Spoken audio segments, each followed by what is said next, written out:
I can never forget what the people of Korea mean to my family and what the country means to us. And I just feel so honored that I got to go spend 2 years there. And I feel so honored that I just got to be in a position where I learned so much about myself and I learned so much about another culture that I feel like a lot of people just don't get to experience. Hey Dan, thank you so much for your time.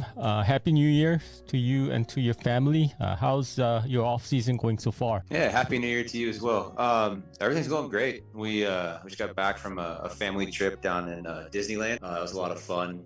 It's amazing to take my 4.5-year-old son down there and just watch him experience all these things for not for the first time, but for the first time that he'll probably remember. And it's going great. I got home and we own goats and we got a new puppy and we just got a lot going on around here, and it's been a good off season so far. Speaking of your family, I mean, did they have a good time in Busan? How was their experience in Korea? Oh, absolutely had a good time. My son was in school. He loved that. He was very brave and just had a lot of fun. He'd go to Taekwondo and he'd just be like, Dad, like no one else in there speaks English. And I'm like, is that okay? And he's like, yeah, it's okay. It's a lot of fun. He's like, they try really hard to help me. And so just having just the whole community behind us and everything that just went into to my family being there, it really truly was amazing. Because of COVID, I'm sure things were limited in terms of travel, but I'm pretty sure you had some opportunity to do that. Were you guys able to travel around the country a little bit? Not really. My family actually only came on one road trip. They came to Seoul for a couple days. We had an off day up there, so they came up there, and my wife was able to take him to Lotte World, and we went and did the aquarium and to the top of the Seoul Tower. But we have a lot to explore around in Busan on days off and other opportunities whenever we could, between the beaches and temples and just like a lot of just walking around. We tried to stay outdoors as much as possible, so we didn't really get a chance to do a lot of things that I feel like a lot of people probably do, but we really my translator Min was amazing at helping us be a tour guide at certain times and just taking us around and showing us different things. He's from there, so that made it a lot easier for him to really help us find some of the locals hangouts, some locals things to do, and things that you might not find when you just search like things to do in Busan. This past season was your second year in Busan and in KBO, so you pretty much had an idea what to expect coming into the season. But how did she take it? Her time in Korea? Oh, she loved it. I really wish that we got a chance to experience it without COVID being a part of the whole equation, having to deal with 14-day quarantines inside tiny apartments and stuff like that. It's really tough, and having to deal with every time you walk outside your front door having to have a mask on. There are so many things that made it frustrating and hard at the same time. But she loved it. She was comfortable being uncomfortable. She was just fine getting out and going to the grocery store and trying to communicate and failing every time and just keep going. And after a little bit, she started getting recognized with Jackson around the grocery store and around Sajik especially.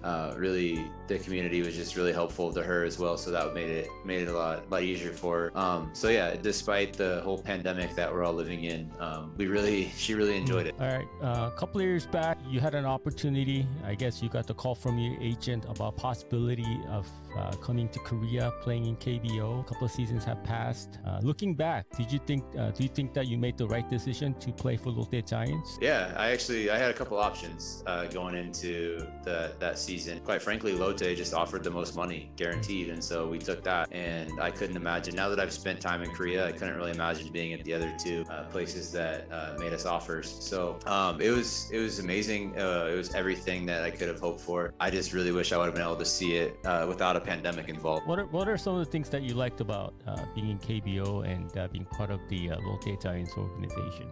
I mean, the stadiums are older. I mean, I'm sure you tried, but there had to be some limitation in terms of communicating with your teammates and all that stuff. But despite all that, what was some of the good things about coming over here? Yeah, communicating with teammates isn't really as complicated as I thought it was going to be. I think once you get comfortable just like being in the clubhouse and being around a bunch of guys that don't speak your language and just being able to communicate through a translator, understanding what words are easier to communicate and making sure you get your message across with that, it really helps out. But I feel like too, a lot of the guys, especially the guys that have been on the team for a little bit longer, have a really good understanding of English, and they really try hard to learn English. And I think a lot of people, even the English speakers that are listening to this that aren't from Korea or have ever been to Korea too, just being in Korea and having everything pretty much having English, like especially public transportation and things like that. There's pretty much English on everything, so that helped out a lot. But yeah, like coming over there, not really knowing what to expect, not really having an idea of like what I was really walking into, just knowing that I was excited for the opportunity to go over there and play baseball. Like I said, I'll keep saying it for probably until the day I die, that I'm just, I was very grateful and very blessed for that opportunity to be over there for 2 years. I'm sure there will be a time going forward, you'll get a call from a pitcher or your former teammate or a friend in the game that may ask you about pitching or playing in KBO. What would be your recommendation? Quite honestly, it's happened already. It happened last year. It happened again. It's already happened again this year. I know the rosters are full as of today, I think. But I tell everybody, it's really not for everybody. It's truly not. You have to be uncomfortable. You have to be comfortable being uncomfortable. And so you just kind of got to be ready for that. You got to be ready for just understanding. I think Josh Lindblom said it best to me that it's just not the big leagues. Just don't expect it to be the big leagues. But that's okay. It doesn't have to be. Like, it's just making sure that I understood, coming into this, that he knew that I had a couple years or 5 years of service time, that he was like making sure that I understood that it's not going to be like playing for the Marlins or playing for the Cubs. Like, it's just not. So don't expect that. And so you're just going to come in and it's going to be the KBO. And just, like the little things that they also let you learn along the way. Like the first time I found out that, there's a rubber that you pitch off of was when I was in Korea. No one even bothered to tell us that when we were at spring camp. Learning that, you don't have clubhouses on the road. You change at the hotels and eat everything. Everything is done at the hotels and you just go there. So just like, once you just like accept it and just like, you just get used to it, and that becomes a new routine. But you just got to make sure. I always tell guys, just make sure here's what it looks like, and if it's for you, it's a lot of fun. It's a very passionate environment to play in, and I didn't even get to see it full, but I was like, I tell guys, it's just a very passionate environment to play in. When you're doing well, like, you're everybody's absolute favorite and you're the best friend, and it's a lot of fun. And it truly is to be that guy over there. If you're gonna go and you have an opportunity to play in Seoul, or you have an opportunity to play in Busan, like, make sure you take advantage of that. Well, it sounds like you had your experience with Lotte and KBO was positive, but going back to this off season, I'm pretty sure from what I've heard, you had an offer on the table. Decisions are difficult because you get so many years as a professional athlete, and you got to do what's best for your family. But your final decision was not to come back or resign with 롯데자이언츠. Can you walk us through that decision? It was a multi-layered decision. We never did say no to Lotte. We just told them that that the offer that we received was not substantial enough for us to not hear out other offers, and if they needed to go another direction, then feel free. And we were leaning towards wanting to stay in the States, but we were also at the same time, we had a number in mind that if Lotte offered that we'd go back to Korea again. And that's just part of the game. It's kind of like buying a car sometimes. You just got to be willing to walk away if it's not everything you're looking for. Coming over there is a huge strain on my family. I spent 15 months away from my family in the last 2 years. A lot of that, part of it's just like something simple as my wife needs a certain medication that's not available in Korea, so she stretched 3 months supply of medicine out to 5 months and was just in a lot of pain by the end of that, and it's just like things like that. They're just putting strains on outside of baseball things that just at some point become not worth it as a family.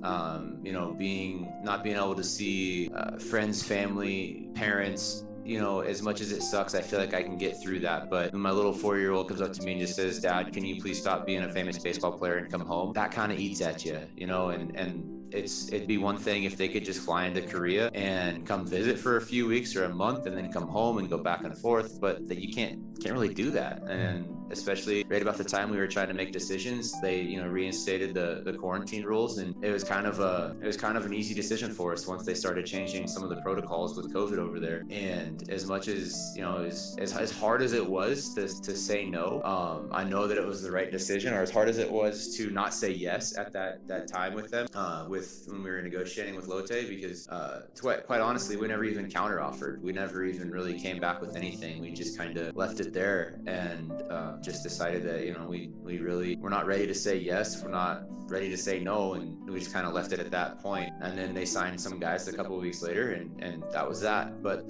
I think the decision is the right one for us.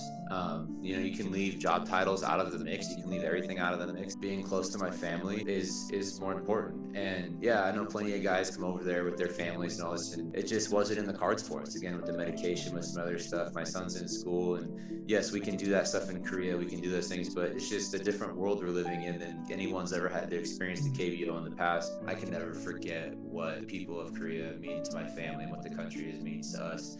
And I just feel so honored that I got to go spend 2 years there. And I feel so honored that I just got to be in a position where I learned so much about myself and I learned so much about another culture that I feel like a lot of people just don't get to experience. Well, talking a little bit about 롯데자이언츠, you've had a 2-year good run here, but unfortunately, team-wise, there wasn't much of a winning. The Giants fans are getting a little bit frustrated. They lost Sonasup in free agency. Where do you think this team is heading? Do you think that this team is heading in the right direction? What are some of the things that fans should look forward to going forward? I think one of the things that fans are going to start seeing that I saw that you wouldn't see unless you were